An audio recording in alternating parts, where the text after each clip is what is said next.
Welcome to Linden Loom.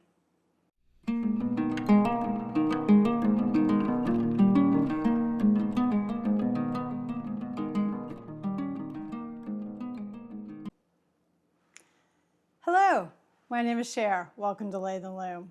Thanks so much for stopping by the channel. I know I have some new subscribers and we hit the 500 subscriber mark. Yay! So thank you so much.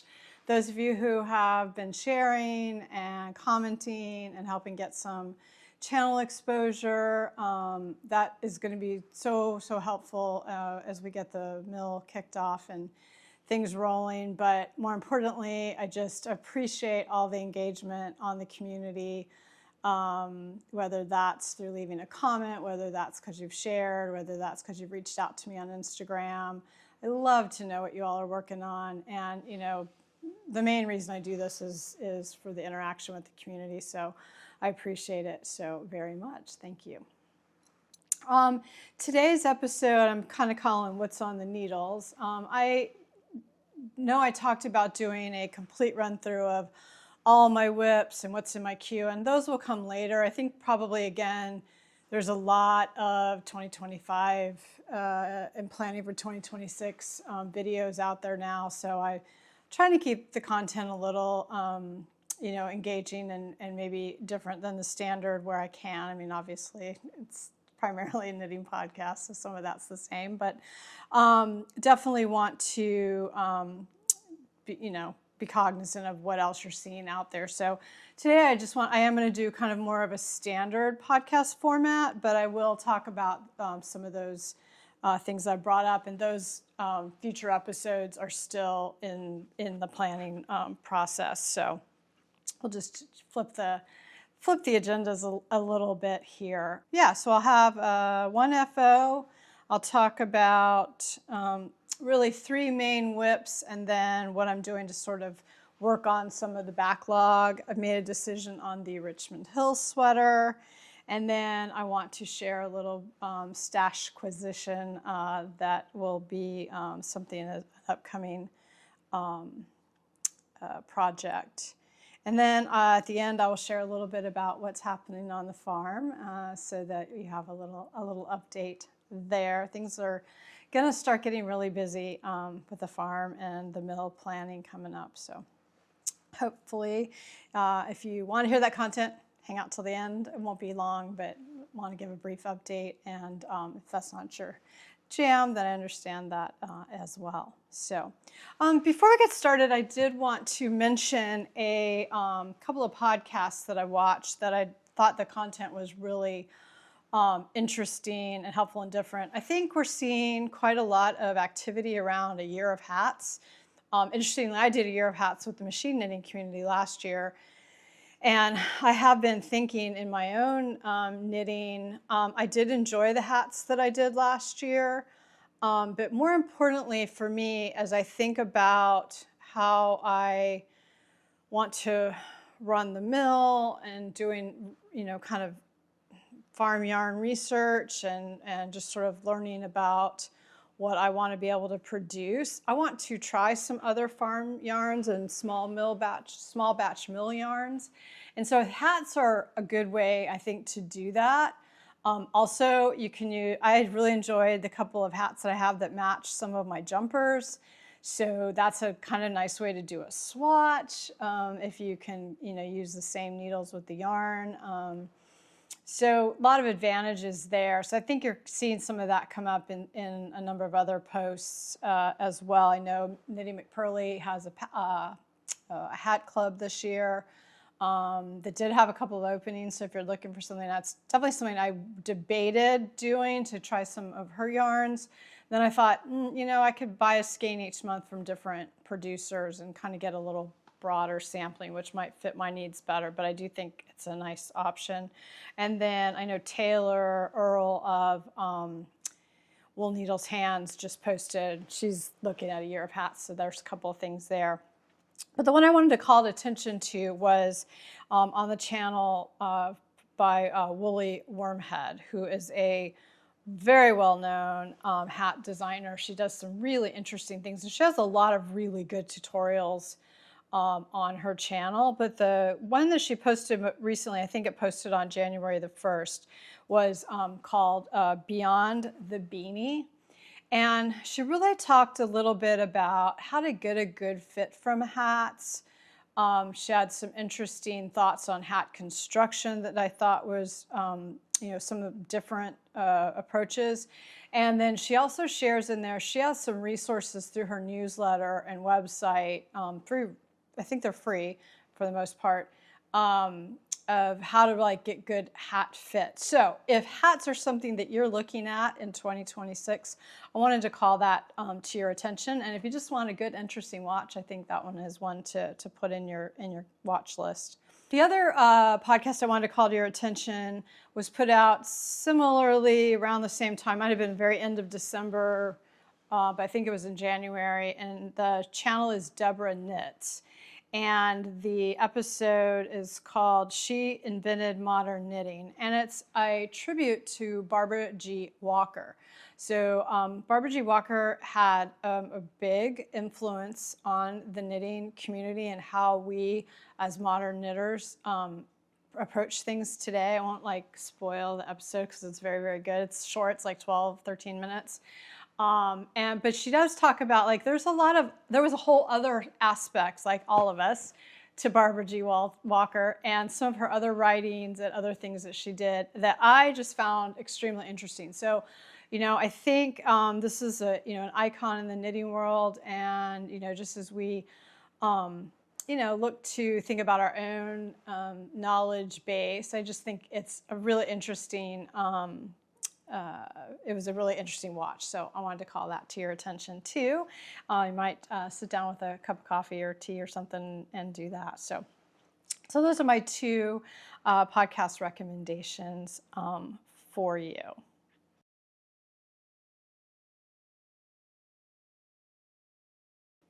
So turning to FOs, or finished objects, I have one finished object for 2026 so far. And since the last episode, and that is my pair of finished double slippers. So I'll hold them up for you. These are finished and felted.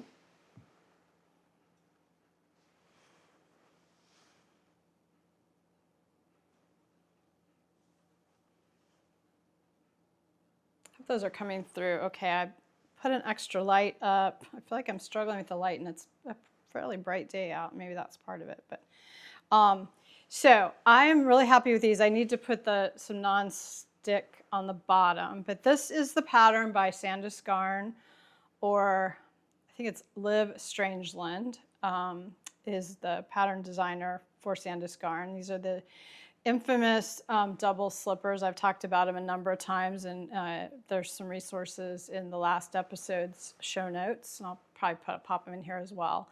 I knit this in Briggs & Little Regal 2-ply in the colorway Mulberry.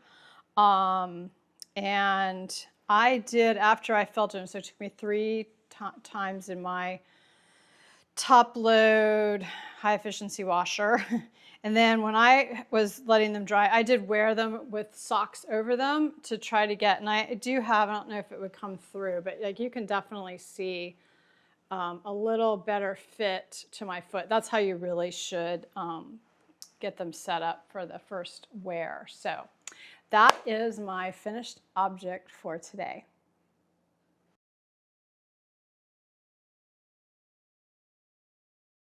All right, moving on to WIPs, or works in progress.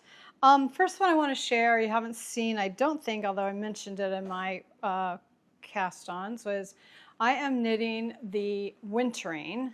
This is a pattern by Alicia Plummer, and it came out in December of 2025. This is an Aran weight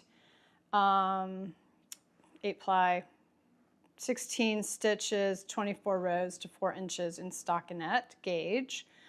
I am knitting it on a US 8 or 5mm needle, or calls for a 5mm needle, and that is what I am got gauge with. And it comes in, let's see, 1, 2, 3, 4, 10 sizes. 1, 2, 3, 4, 5, 6, 7, 8, 9. No, 11 sizes. From 36.5-inch bust to 80.5-inch bust. And you get 2 neckline options. I'm going to do the kind of mock neck, I think it would be called. And it is in the round from a bottom up, and then shoulders are joined with 3-needle bind off, sleeves are picked up and knit in the round. So I had seen The Finest Kind by Alicia when that came out back in the fall, and really wanted to do that, but I was not sure I wanted to knit an all over textured knit. And this is the same construction. Actually, I know people are very divided on bottom-up sweaters. I loved this because I cast it on around the holidays. I was working on some other complex stuff, and I really just wanted an interesting knit. And I have purchased a bag of Chistari yarn. So this is the Chistari traditional collection in light gray. And it's just kind of going to be, I think, a nice neutral. And what I was looking for is a sweater that I could wear kind of like I do my antler. So this is my antler pullover. This is a pattern by Tin Can Knits. Has this nice antler cable in it. I enjoyed knitting it, although it's back several episodes. I knit it. It was one of my first sweater knits, I think, and I had trouble with the sleeves. This is also bottom up, which is definitely what you would want to do for this yoke construction, although I think the pattern you can do it either way. I had trouble. I've learned a lot about picking up and joining sleeves in the process. Also, I've learned how to do a provisional cast on so that I can knit body down if I want to. But anyway, I wear this, I think like people wear a bathrobe or a house coat or a sweatshirt. Kind of anytime I'm chilly, generally over my pajamas, but I'll throw it on kind of anytime. And it's quite oversized. I think it's around 50 inches or so at the circumference. And I love the yarn. It's squishy and soft, but yet there's a rustic quality to it. I'd say it pills. No, it doesn't pill. Like obviously I'm getting some wear and I've had to depill it a little bit, but I literally wear it hours a day, and I have for probably well over a year. I feel like last fall is when I kind of started using it in that capacity. So I wanted something kind of like that, but that maybe I could also wear out of the house should the situation arise. So anyway, so I waited. Chistari, if you follow them on Instagram or go to their website, they will periodically do a buy the bag. You can always do a buy the bag sale. I think the yarn is normally $18 a skein, and I think the normal buy the bag 10 skeins is like $170 US. They're located in Virginia. It's Virginia wool, so kind of regional for me here in North Carolina. And I just really, really like the wool. I like it's a family-owned business, small business. Anyway, so they had this on sale, and I didn't buy it, and I was really kicking myself. 2 weeks later, they put it on sale again. I'm like, I'm going to get it. Because I think I got the bag for $90. So 10 skeins for $90 is a steal for good woolly wool. So I did that, and I kind of had this pattern. I think the pattern came out about the same time I did the wool, so I knew that that's what I wanted to cast on. So it cast on really nice and easy, being bottom up. It was basically just, the cast on, it does have this little bit of a rolled edge, which I think is quite nice. And I don't know if the camera, I think it's picking it up. Let's see. There is a line about here, if you can see that. So I knit the first skein and then gave it a block. And because when I started knitting, I was like, gosh, this doesn't feel quite as soft as the other one.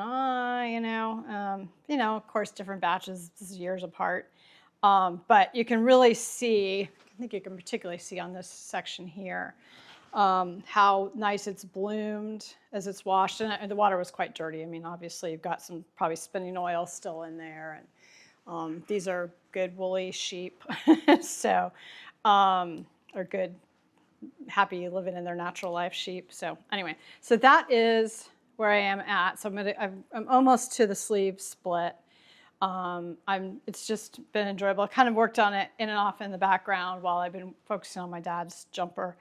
But really enjoying that, and hopefully we'll have another sweater soon to add to the everyday pullover mix there. So very, very pleased with how that one is going.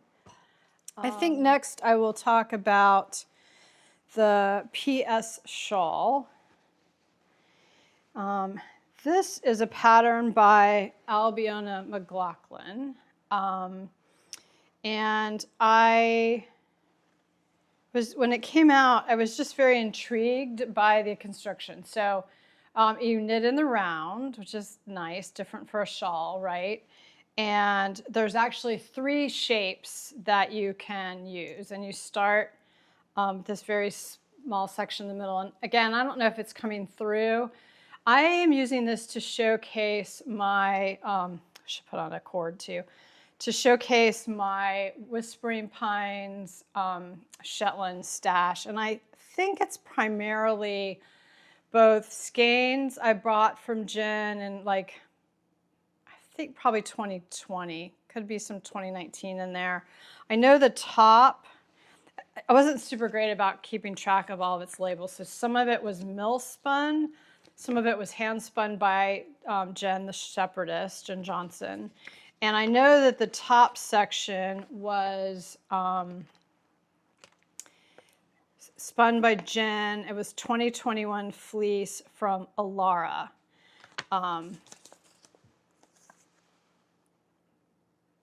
So that's, I think it's fun to have a little provenance there. And it's Jen raises fine, very fine, very soft Shetland. So what I did was I started, and you can even see kind of the variation, because obviously it's a natural fleece, right? So I love that. You get a little like this tonal. And then here, these 2 was roving that I had that I spun. Again, I didn't really keep track of the year and such. You can see a little bit of some marline where I ran out of 1 ply and kind of put them together. Then I think I went back to Alara, or I had some more fawn wool, and then, or some white wool rather, and then I had some fawn, and I'm into, and I didn't have a ball band. I think this was mill spun Moorit. And then I have, this I think is mill spun also. I'd use this on my woodlark shawl, is where these are kind of the remnants of. So I might be able to go back in there and see what the ball bands were on that project. And then I have Edith, it's 2020. And again, this was spun by Jen. So, and I don't know if I'll use all of that. I probably will. I'd like to just use it and just make it this lovely, it's just, it's so soft and squishy because it's double layered. I love it.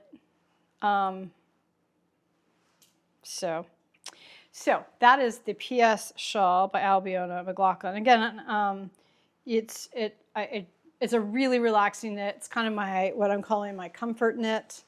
Just when I want to sit down and kind of really not think about it. I have a twice sheared sheep stitch marker, telling me if I'm on a knit round or an increase round. I mean, that's basically all the complication it is, but there is different shaping in the pattern, which I think really interesting. And it was so, again, you're casting on very few stitches. It's a quick start. It was easy to get started, and then you just like go and it grows, which is awesome.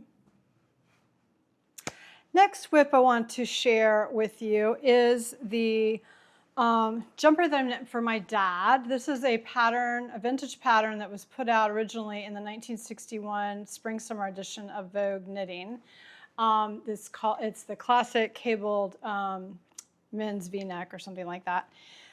It's an all-over cable pattern. It is supposed to be knit flat. I have chosen to join and knit in the round, and I eliminated 2 of the side stitches to do that. It is a set-in sleeve pieced sleeve, which I'm rethinking and been doing some technique research, and what I hope to do is to actually finish the front and the back, pick up for the sleeves, and knit a sleeve cap and knit the sleeves top down, essentially. So I love how squishy the yarn is. This is also Chistari yarn. Not sponsored, but probably should have billed that episode. This is the 3-ply DK in natural white. I bought this maybe 3 years ago. I bought, I think, 3 cones. And it's a, like I said, 3-pound cone. I think I paid like $40 a cone. It was a really, really excellent value. They had discounted it because it had more VM than they wanted. And like occasionally I pick some out, but it comes out when you're, I mean, it's not bad. It's makes you feel good about it being nice, natural yarn.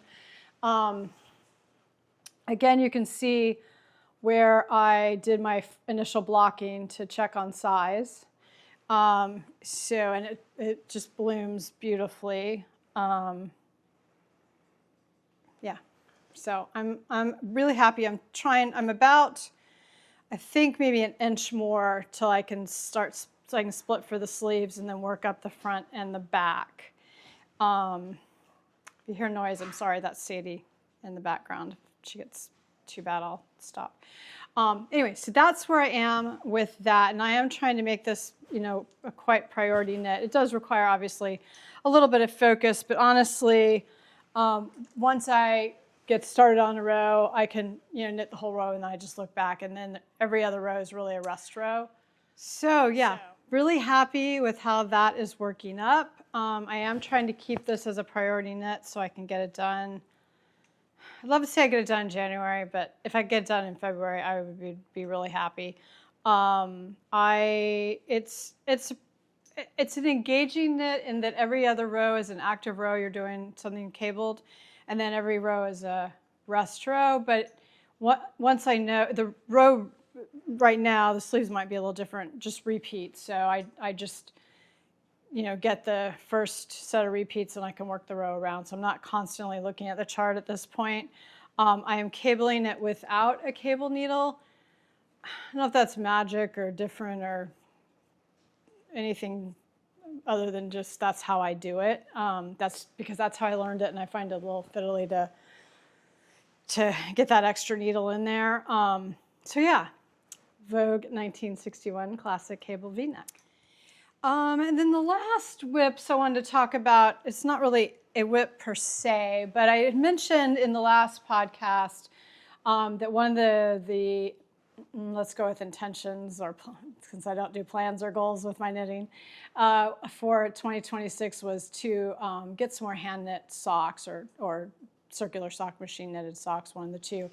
And I had a number of kind of languishing sock whips because I tend to I did a study of different heel types with the Nitty Natty Love and Stitches membership over the summer. So I had some of those hanging out. Here's one here I have one done, and I've got like the toe, so I need to knit the rest of the foot.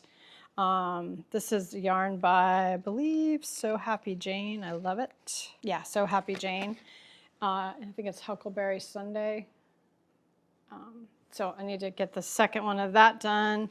I kind of put that in Scott's truck, so when I'm passenger princess, I can do a little sock knitting.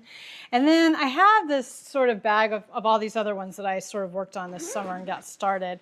And so what I decided to do was, when I'm knitting, and I like to get up and knit a little bit in the morning. Okay, it's a couple hours, let's be real.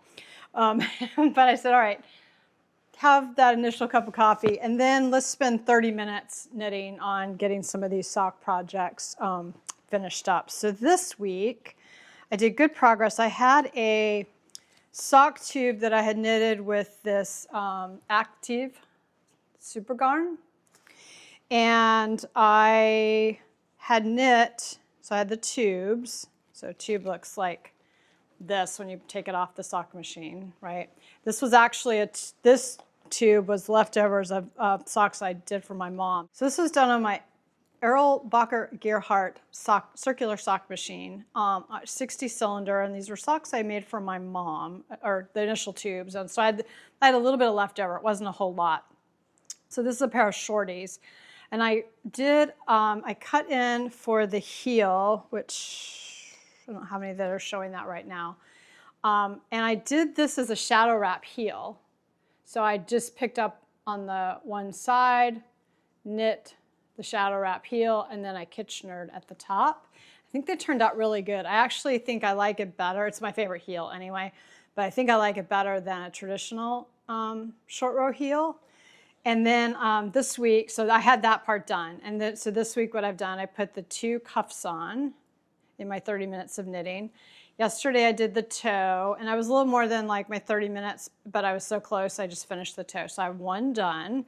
So that felt like really good progress. So I'm going to continue on that. I've actually not done my 30 minutes of knitting today because we had an appointment, but and just kind of work through. So I have another sock tube that I cranked. I'm trying to work on thinking about if I want to do sock tubes on the website, either to just have, I have a lot of sock yarn, have tubes available where people can purchase that, or at farmers markets, or if I want to do custom sock tube knitting, I don't know. Be curious if you would have any interest in that, please let me know. And so I have another, and I've got a pair here that I was knitting. This was all hand knit. I think all hand, yeah, I only have one. Great, because I only have one. I feel like I knit the top of it on the machine. I don't know, it looks awfully big, but it does look like a machine knit tube. And this is the vanilla, is the new black heel. So anyway, just using that 30 minutes a day to sort of sort through that. And then that would be something to just kind of have a sock tube on the go that I could do that. And then between that and hopefully cranking a complete pair on my sock machine each month, I think would do a long way to getting my sock inventory up, and also working on my knitting circular sock knitting machine skills. Boy, I cannot talk this afternoon. Give me half a sec here. This is my Ramalama Ding Dong mug. It's coming through, I hope. That was a gift to me from the ladies of the Knit Nook, which used to be my local-ish yarn shop in Morehead City. They're closed, unfortunately, but I miss them. So hello out there, if you all, Karen and Lisa, if you're watching. Oh, you know, I always forget to say what I'm wearing. This is the Heart of Glass sweater. It's a pattern by Mary Annarella of Lyrical Knits. The hem lace, this is a very early knit for me. It's superwash, it's getting a little stretched out. The modification I made was to add lace at the cuffs, which I love. And this was Sheep Dipped Dye Works, which is a North Carolina dyer, which I don't know if they used to sell it at the Knit Nook. I don't know if they're still in business, but I love their colorways. And I think this is Wild Horses, which was it's our island ponies off the coast here in coastal North Carolina. So it's when I made this, I'll put a note here. I wear it a lot. I think I would size down maybe one size. Again, this is my early knitting learning. But I like it. I would knit the pattern again, and you could do it longer torso, tunic style, or shorter. Long. I think it's done for. There's a sleeveless version, and you can obviously do crop sleeves if you want it kind of more like a tee. So it's a really good versatile pattern and very well written. And she has some nice tutorials as well. So highly recommend. The other thing I did this week was to make a decision about my Richmond Hill pullover. So this is a pattern designed by Mary Pranica for Blue Sky Fibers. And I just fell in love with this when it came out, and the Knit Nook carried the yarn. So I bought the yarn, I bought the colorway and the pattern. And this was one of the projects I took with me when we traveled to Switzerland in 2024 because I had gotten the yoke to the point where I could just knit on it. So if I just wanted social knitting, I could just knit in the round. And if I wanted interesting knitting, I could work on the sleeves. So this is beautiful color work. It's singles yarn, which is a little bit interesting. And when I first did it, I had to keep sizing it down. And when I put it on the other day to check, and actually you can even see it a little bit in the model, that, you got to be really careful where that color work comes in, and it sort of cinches in the arm. And I just was not happy. This is probably one of my least flattering body parts, and I'm highly self-conscious of it. And while it looks great here, actually you do see a tiny bit here. I think some of that will block out, but I just think overall the whole thing is snugger than I would like. So I asked my daughter-in-law my new daughter-in-law, if it's something that she would be interested in. And I was like, look, if you're not, I'm not offended. But, and she actually thought it was a really nice style. She works in a professional setting, so something, but she has kind of opportunity to have different style. So we're going to try it on her. Now on her, it's going to be a little roomier. And then I'm going to finish off the sleeve and gift it to her if that all goes as planned. So that is the plan right now. If not, I'm probably going to still look for someone else. I've got some other thoughts of some friends who might enjoy it as well. I'm not going to try. I could do the sweater surgery. At this point, honestly, it was a process knit. I want it to be loved and worn, but I am not worried about it being something that I love and wear. So I just want to find it a good home. So hopefully that will work out and that will get this whip done. So I think I'm within a few inches of the sleeves. So that, a good focus for a week should not be difficult. The yarn is, and I do have a project page on Ravelry. All of my things typically have project pages, so my link is in the show notes. But this is Woolstock Light, 100% fine Highland wool. Yeah, so it was quite an investment in yarn, and it's been an enjoyable knit. I just lesson learned, that's not a great place for me to have color work. If I were to knit it again for me, or if I were, the other way to fix it would be to start that color work down here, further down on it. But I'm not so invested that I want to go back and do that all again, and I don't really want to do sweater surgery. So that is going to be the hopeful outcome of the Richmond Hill sweater. The last thing I wanted to share is a little bit of a stash acquisition. I mentioned, I think, might have been in the year-end update, that I knit a Stay Toasty shawl for my mom as a Christmas gift. And I actually, for a small scarf, I enjoyed it. And I would like to knit one for myself. And I've also been wanting to try the Isager silk mohair. So I had a fun opportunity to pal around with my knitting friend and her sister. So Amanda from Yarns and Brews has a podcast as well.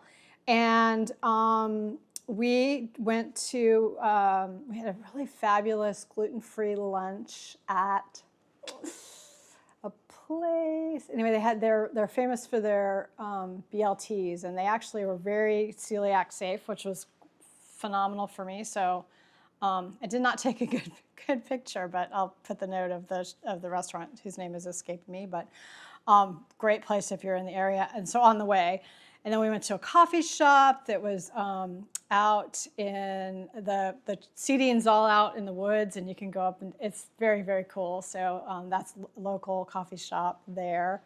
And then we went to the yarn shop in Hillsborough, whose name is also going to escape me, and I'll put it here.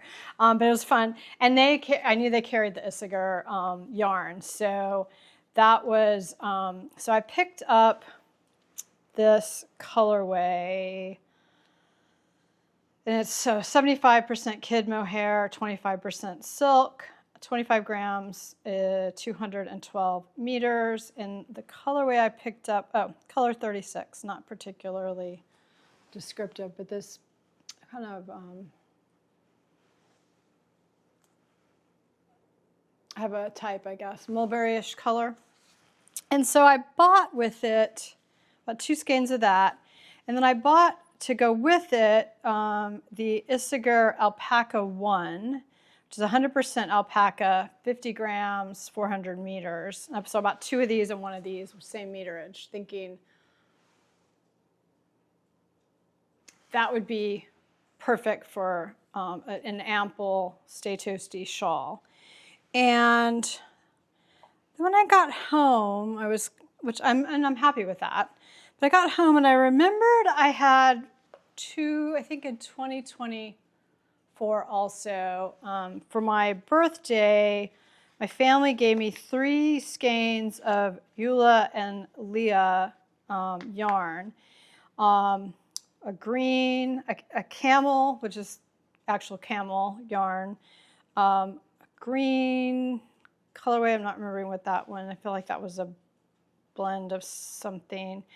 And this color, which is 100% yak, from Free Range Yak.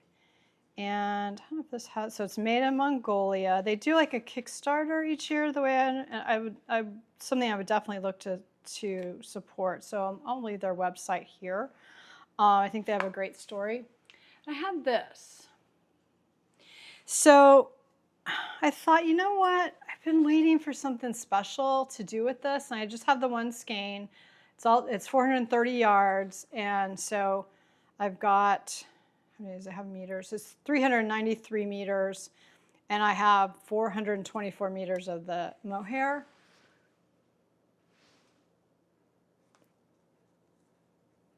So I'm thinking I'm going to do this. So that's going to be one of my kind of future cast-ons. I'm going to wait till I get one of my other projects done. Well, I'm going to have the intention of that, whether I actually do it or not. I don't know. We'll see. I don't have a lot of self-control when it comes to casting on. So that is what I wanted to share with you today. This is a little bit longer, and I was a little chattier than I thought, or I've gotten interrupted a few times. So hopefully by the time you see it, it's all cohesive and doesn't look too scattered. So a quick farm update. We were down at the farm at the end of very end of December to get a couple of containers delivered on site. Really because just having raw land and nowhere to put anything, you can only carry the diesel fuel and chainsaw and implements of destruction so many times. And before that gets old. So, we've got the tractor now, and so we're, we ended up getting 2 20-foot containers. One that I will end up using with the mill for some fiber storage, and then one that my husband will use or we will use collectively for farm implements and so forth. So Here's a quick photo of that. We spent some time that day while we were waiting for the delivery, laying out the footprint for the the pole building that will be the mill itself. It's amazing how long it takes too, because I'd be like, and then I'd like go over where the house is about going to sit, and I'd be like, oh, is that the right angle? And it took us a while, but we had some time, and it was quite cold, but I had a good woolly sweater on, so that was perfect. And a hat. So that tells you those sweater hat combinations. That's kind of what got me started on, no, this would be a great way to try some yarn. Running around there. And then the poor delivery driver, oh my gosh, it was really windy, so I can't imagine what it was like trailering those containers. And he had, I think, dropped a drive chain on a truck. I mean, that's a terrible thing, right? But still made the delivery. So it was a lot later than we had planned. So it was almost, the sun was setting when he came on site, but he did a phenomenal job. So they're in place. And then I got this really, so as we're sunsetting, it was time to feed the dog. And so I'm letting her dine al fresco. And so it dawns on me that, hey, like I'm standing like kind of where my back porch is going to be, and this is going to be my sunset. So here's a little glimpse of like the future sunset. So that was really, I mean, it's kind of exciting when it's been years and years and years in the planning, and we have a long way to go of all the things that have to happen before we're there and everything's operating and running and we're living there. But really the first time we're starting to feel like, oh my gosh, this is what it's going to be cool. And we have grass growing, which is like, that's super important for us, obviously, getting pasture in for the sheep and keep making sure we're not eroding any soil and so forth. So that was the first official farm duty, was getting some seed down, some winter rye down. That'll just be kind of like the starter, but getting that in there, and got the building laid out. I don't think I have a good picture of that. And then they will start this next week on the grading for the construction. So by the end of January, I should have a building. So there'll be a lot more to come in the near future, kind of on the farm update. I will, for a while, I'll probably do that at the end of my regular videos, and then I'll start doing them separately if it gets to be, as it kind of developed. You all can decide if that's something that interests you or not. I haven't decided if I'm going to split the channel or not. I think there's some benefits both ways, but trying to manage multiple social media and multiple YouTube channels is probably more time than I'm going to have. So we'll see how that goes. Anyway, so I think that's the update. Thanks so much for spending some time with me. Please leave a comment and let me know where you're watching from. I appreciate, again, thanks for anyone who shared. Please continue to do that. It really helps out the channel. I'm definitely getting more traction, and that is helpful. I do not intend to monetize the channel. That's not why I'm doing it, but having a good reach, it just is a nice for building the community. So I do appreciate that. But love to know what you're working on. Any thoughts you have on any of the projects, please share. Again, I do have pretty detailed show notes. I try to put links to the projects and the resources and other podcasts and things that I talk about. I spend a fair amount of time doing that. So hopefully that's a good resource for you. I will, as I get the website up, we'll probably move that or duplicate it, I'm not sure which, over there, so that there's another way to get to that as well. So I hope you have a crafty, good week. And with that, I will wish you happy knitting, spinning, dyeing, and weaving. Bye, y'all.